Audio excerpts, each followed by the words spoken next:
ভাবি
hello guys, পুরীর ব্লগের পার্ট 5 নিয়ে আমার চ্যানেল মোস্ট ডে আউটে আবারও সবাইকে ওয়েলকাম।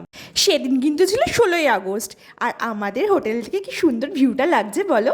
যাই হোক, তোমাদের আগের ব্লগে দেখিয়েছিলাম রাত অবধি, মানে হোটেলে আমরা খেতে ঢুকেছিলাম আর কি। তো কী কী খেয়েছিলাম বা হোটেলে আমরা কী কী করেছিলাম সেটা এখন বলবো। এই ব্লগে কিন্তু সেই দিন রাত্রিবেলা থেকে পরের দিন সকাল মানে বিকেল অবধি পুরোটাই আছে, আমরা কী কী করেছি সেই দিন রাত থেকে পরের দিন বিকেল অবধি। চলো দেখতে থাকো। তখন দেখো কিন্তু ভালোই রাত, তাও দেখো কতটা ভিড়। ভিড় কিন্তু কমছে না, ক্রমাগত বাড়ছে। ওনারা ছজন আছেন কি? তাহলে আমরা ঠিক করে যাচ্ছি, ওয়াশ করে দিন। ওনারা ছজন দেখো আমি বাবি করে ডাকলাম, আমাকে পাত্তা দিল না। অ্যাকচুয়ালি আমাদের অ্যারেঞ্জমেন্ট মানে বসার অ্যারেঞ্জমেন্ট নিয়ে একটু প্রবলেম হচ্ছিল। তো তারপর তিনজন একসঙ্গে হয়েছিলাম বলে খেতে একটু প্রবলেম হবে বলে আমরা মানে টেবিলটা চেঞ্জ করে নিলাম। তো সেটার জন্যই কথা বলছিল। তারপর দেখো গল্প করতে করতে আমাদের কিন্তু চাউমিন চলে এসেছে। হ্যাঁ, আমরা ডিনারে চাউমিনই খাচ্ছি, কারণ সেদিনকে সন্ধ্যাবেলায় টুকটাক অনেক কিছুই খেয়ে ফেলেছিলাম, আর বেশি কিছু খেলাম না, ভাত টাত, তার জন্য চাউমিনই খেলাম। আর বাবার চাউমিনটা কিন্তু আমরা প্যাক করে নিয়েছিলাম।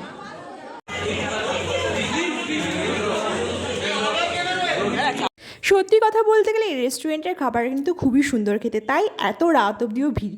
তখন কিন্তু 10:30টা ক্রস করেছিল, তাও দেখছো কতটা ভিড় আছে এই রেস্টুরেন্টে। আমরা কিন্তু প্রতিদিনই মানে একদিন রাত বাদে প্রতিদিনই কিন্তু এই রেস্টুরেন্টে খেয়েছি, যতদিন থেকেছি আর কি।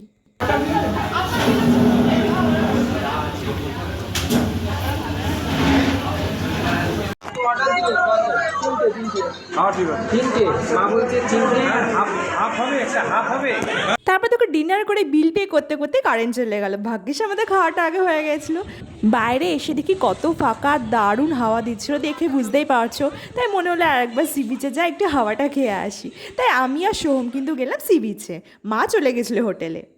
তখন অত রাতেও কিন্তু সি বিচে লোক কিন্তু ছিলই ভালোই।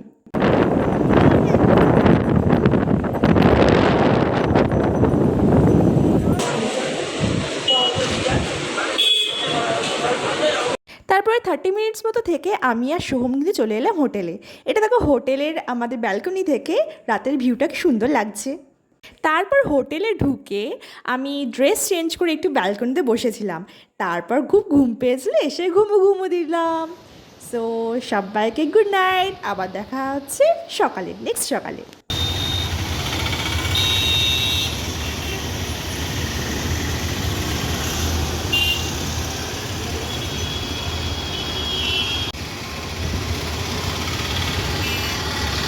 হাই, সবাইকে গুড মর্নিং। এই দিন ভেবেছিলাম যে উঠে সানরাইজ দেখব। যাই হোক, তো এই দিন কিন্তু আমরা স্নানও করেছিলাম। চলো ব্লগটা দেখতে থাকো।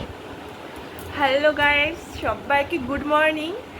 আর তোমাদেরকে বলেছিলাম আজকে সানরাইজ দেখবো আর কি, কিন্তু এতটা মেঘলা ওয়েদার ছিল তো সানরাইজ দেখাটা পসিবল হয়নি। এর জন্য আর বৃষ্টিও পড়ছিল, তাই এখনও পর্যন্ত বেরোতেও পারিনি। এখন মোটামুটি 9:30 বেজে গেছে। তো এখন চটপট রেডি হয়ে নেবো, রেডি হয়ে বেরোবো। সো চলো দেখো আমরা কোথায় যাই।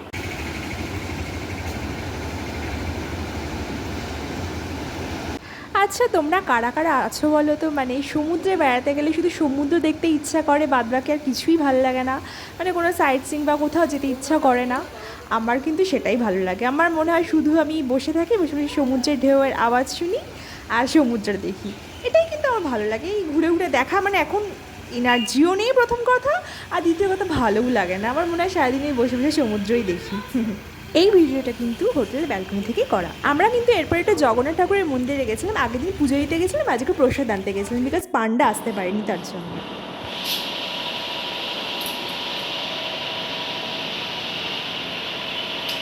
তো দেখো এখন মন্দির থেকে পুজো দিয়ে এসে রেডি হয়ে গেছে স্নানে যাবো বলে, যদিও এখন অনেকটা দুপুর হয়ে গেছে।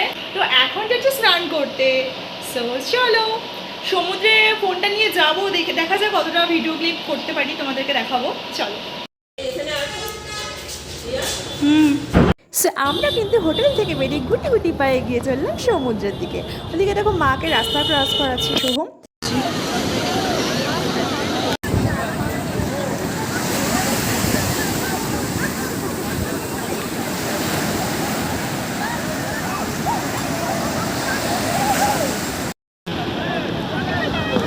তো এইভাবে সমুদ্র দেখেই আমি ঝাঁপিয়ে পড়েছি স্নান করার জন্য।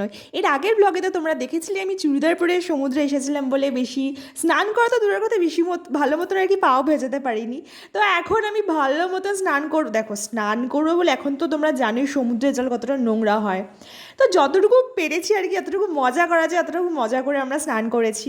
দেখো মা মানে ভিডিওটা করে দিচ্ছে, তাও ভয় লাগছিল সমুদ্রের জলে যদি, মানে জল যদি মোবাইলে ঢুকে যায়, মোবাইলটা যদি সমুদ্রের জলে পড়ে যায় এইসব ভেবে। যাই হোক, তো আমরা চটি কিন্তু রেখে এসে দেখছো দুজন দুজন করে নামছি আমরা, মানে আমরা চটি রাখছি, সোহম দেখছে বা মা দেখছে সোহম আর আমি চটি রাখছি, এরকমভাবে করছি। বাবা কিন্তু স্নান করতে সেদিনকে আসেনি, পরের দিন এসেছিল। এইবার ওখানকার ভাইবসটা একটু এনজয় করো।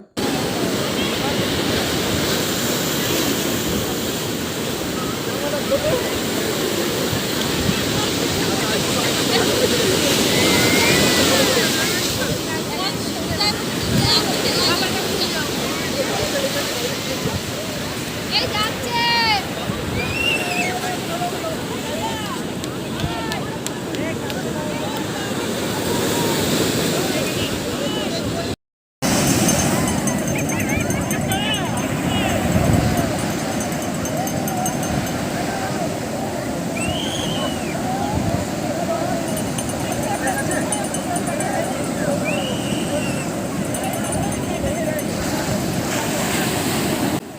এইবার কিন্তু কিছু ফটো তুলে ভিডিও করে আমরা কিন্তু একটু দূরে গিয়ে নিজেদের মতো স্নান করলাম। সেটা আর ভিডিও করা হয়নি, কারণ অনেকটা দূরে গেছিলাম, মা তো অত দূর যেতে পারবে না, আর ভিডিও কে করেই বা করবে। তাই আমরা নিজেদের মতন দূরে গিয়ে এনজয় করে স্নান করলাম। স্নান টান করে ফ্রেশ হয়ে আমরা কিন্তু চলে এলাম রেস্টুরেন্টে লাঞ্চ করতে।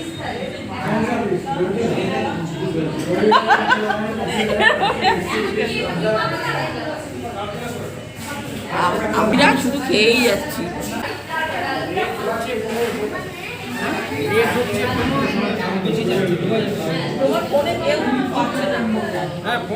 আমরা তো স্নান করে লাঞ্চ করতে চলে এসেছিলাম, বাবা তো স্নান করতে যায়নি, তখন তাই বাবাকে ফোন করেছিলাম, বাবাকে ফোনে সেরকমভাবে পাওয়া যাচ্ছিল না, তারপর দেখলে তো বাবা চলে এলো। সো আমরা লাঞ্চ টাঞ্চ কমপ্লিট করে একটু রুমে গিয়ে রেস্ট নিলাম। তারপর কিন্তু বেরোবো বিকেলের উদ্দেশ্যে, আর বিকেলে আমরা কী কী করছি দেখতে গেলে পরের পার্টি নজর রাখতে হবে। So tata.